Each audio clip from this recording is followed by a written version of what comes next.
There are only three ways where taxes are levied or paid to the government. Advance tax, self-assessment tax and TDS are the three options. But what are these? Let's explore what are these in this video.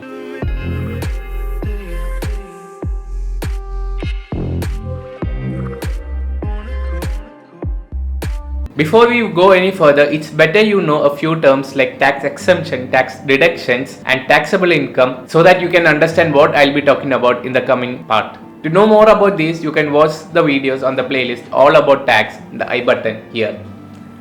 Alright, let's get started. Before we go any further, let's understand two terms. What is financial year and assessment year? By definition, financial year is a 1 year period where taxpayers use for accounting and financial reporting purposes. This is the year where your income is earned.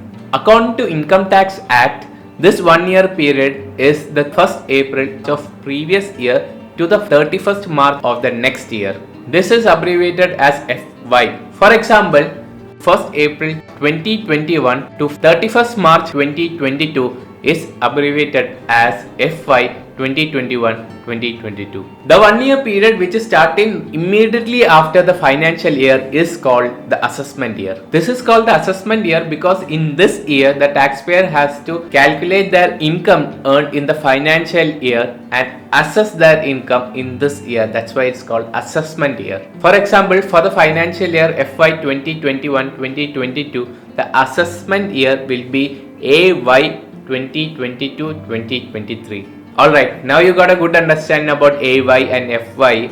Let's look at three ways where the taxes are levied by our government. Advance tax means you have to pay tax in advance when his income tax liability is greater than 10,000 rupees. It is also known as pay as you earn and you can also pay in installments. These installment dates are given by the income tax department. For salaried people, business people and freelancers, if your income tax liability is greater than 10,000 for the financial year, you have to pay advance tax. For senior citizens who are 60 years and above who do not run a business are exempt from this advance tax. The due date for the advance tax is shown on the screen. This advance tax actually benefits both the government and the taxpayer. From the government's perspective, it provides a continuous flow of income for the government throughout the year.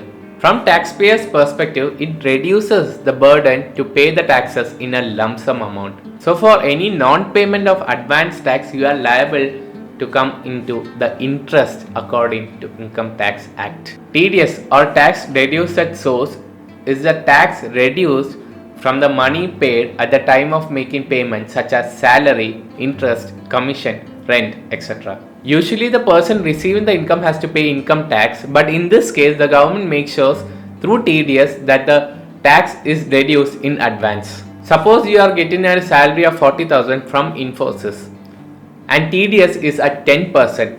Infosys has to cut 10% out of 40,000, that is 4,000 from your salary to pay for TDS. And thus you are liable to receive an income of 40,000 minus 4,000 of TDS, that is 36,000 as your salary. Your employer actually deducts TDS at the income tax slab rates applicable. Bank actually deducts TDS at 10% or they can deduct at 20% if they don't have your PAN information. If you submit investment proof like deductions to your employer and your total taxable income is below the taxable limit, then you don't have to pay any tax. To know more about deductions, you can check out the video on the I button here. And thus, in this case, there is no TDS deduced from your salary. Similarly, you can submit Form 15G and 15H to your bank if your total income is below the taxable limit so that they don't deduct TDS in your interest income. The interest income is the income which you receive from your savings account or your fixed deposit. In this scenario, you can also file income tax return and claim this refund of this TDS. Additionally, you can also submit your Form 15G and 15H to the following places so that your TDS is not deducted.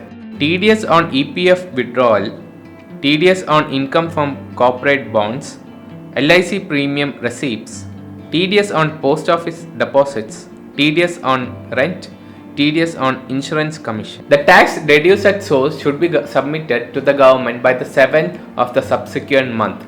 For example, if the tax is reduced for the month of June, the TDS has to be submitted to the government by the 7th of July. For TDS deduced for house and rental properties, the due date is 30 days from the date from which the TDS was deduced. The tax deduced at source has to be deposited to the government through the government portal using Challan ITNS 281. Form 16, Form 16A, Form 16B, Form 16C are all TDS certificates. TDS certificate has to be issued to the person from whom the TDS is deducted. This TDS certificate is issued by an employer or a person. For example, Infosys or TCS who takes TDS actually gives you Form 16. And also banks issue Form 16A to the depositor if they deduct TDS on the interest on their fixed deposit. These are the various Form 16s. You can pause the video to read this. TDS is actually linked to the PAN for both the deductor and the deductee. If TDS has been deducted from any of your income, you must go through the Form 26AS in the income tax portal. This form is a consolidated tax statement which is available to all PAN card holders. Since all TDS is linked to your PAN card, this form actually shows all the TDS which has been deducted through your various income, that is through salary, capital gains, freelancing, etc. Additionally, this form also shows your advance tax and self-assessment tax which is paid by you. Therefore, it is very important to mention your PAN card number wherever TDS is deducted. To view your Form 26AS, you can log into incometax.gov.in using your credentials. Remember, your actual tax liability will be calculated on your taxable income. From the taxes calculated, you can actually claim your credit for the TDS deducted.